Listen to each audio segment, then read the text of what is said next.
Good day mga kasambahay! Ngayong umaga, hayaan niyong igala namin kayo sa mga pwedeng pasyalan dito sa Melbourne. At ang first stop natin ay ang isa sa pinakasikat at dinadayo dito sa Fitzroy, Melbourne.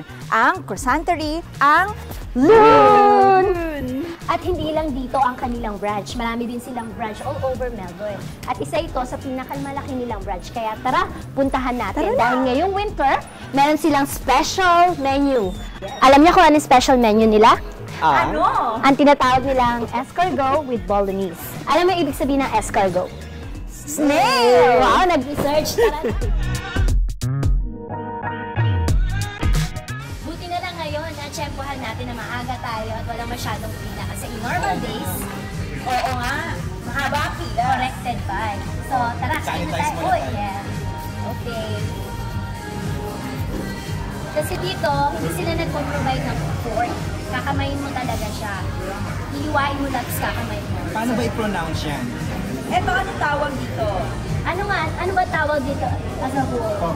Croissant. Croissant. Croissant. Yeah. Yan ang tamang pronunciation daw na ang ating kakainin. Croissant.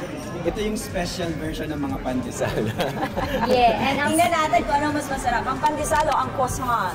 and ang special nila dito na talagang bestseller ay itong almond croissant. So, titikman natin. Ito yun, ito Yes. yun. But we have different flavors of croissant. Ano-ano ba nga ba ito? Oh, ito, alam ko, obviously almond. Almond. Ito, This is lemon curd. Ayun. This is cinnamon. cinnamon. And this is yung special nila this winter, ang sinasabi natin, escargot bolognese. So this lasagna escargot. So medyo savory siya, hindi siya sweet kumpara dito. Parang Amoy may natin. pagkapasta or tinapay pa rin siya. Pastry pa rin siya, pero Collab. yung escargot kasi, in other words, snail. Diba? So, Okay. very interesting. Tikman natin to.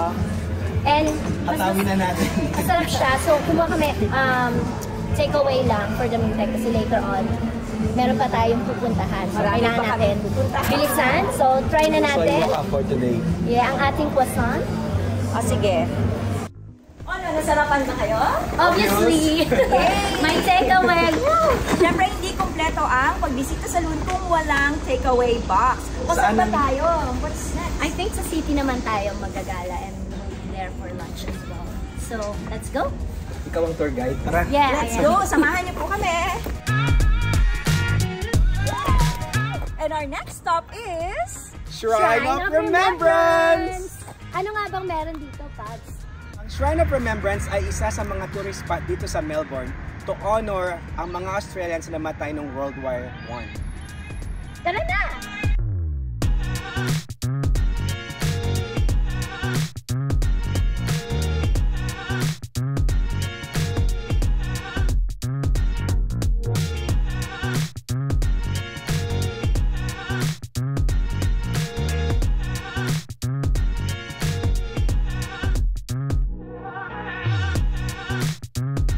Huwag niyong kalimutang kumuha ng copy ng official guide ng Melbourne and Victoria. Dito niyo makikita ang iba't ibang mga tourist spot dito sa Victoria at kung saan pwedeng kumain. And now, saan naman ang ating next stop? Yes, good question. Ang next stop natin ay moving far away tayo dito sa CBD. Maglalakbay tayo ng 2 hours and kung saan yan, sundan nyo kami! Surprise!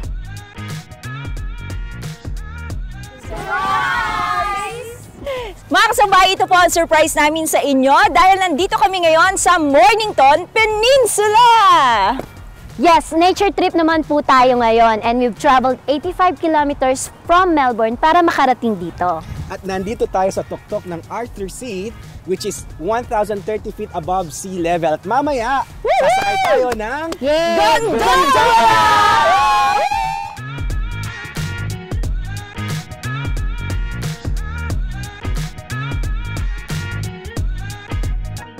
Mga kasangbahay, after 14 minutes ng aming gondola ride ay nandito tayo ngayon sa Enchanted Garden!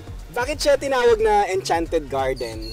Wala naman silang specific, pero ang sabi nila because you will be amazed with the nature, yung mga, mga puno nila, yung mga sculpture and all. But everything else, maraming mga adventures Activities? dito, activities. Okay. Meron silang maze, Meron din silang tube slide. Meron din silang tree surfing, canopy walk, sky scramble. Hindi ko alam kung ano yung ibig sabihin ng sky scramble, kung anong gagawin doon. Parang ice scramble. Oo. Oo. Pero ito kasing lugar na to, kids-friendly rin siya, di ba? So makikita natin maraming mga bata. So all the activities can be tried by children. Yes, and Yes. pwede rin mag-picnic dito. Although meron din silang cafeteria dyan, kung gusto nyo mag-cafe.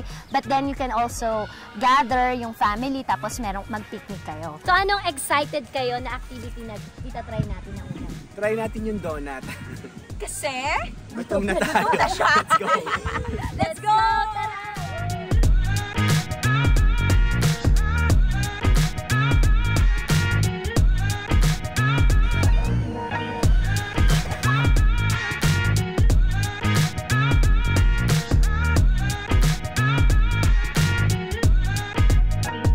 Nandito tayo ngayon sa maze at ang gagawin natin ay paunahan tayong makalabas. At ano ang price? Fish and chips. Tama, gutom na ako. Let's Let's go! go.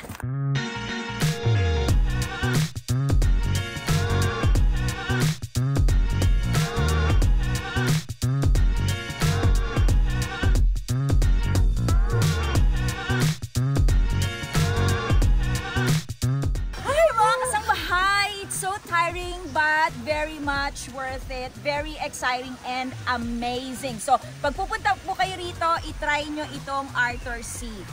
Yes, super fun. Especially pagka may family po kayo. Family friendly siya pag may small toddler kayo. And babalikan namin next time yung iba pang mga adventures dito like tree surfing. Yes! Dahil naubos na talaga yung energy namin. At since natapos natin yung maze ng 3 minutes and 33 seconds, meron kayong prize. Magfi-fish and chips na tayo. Yay! Okay? Tara na!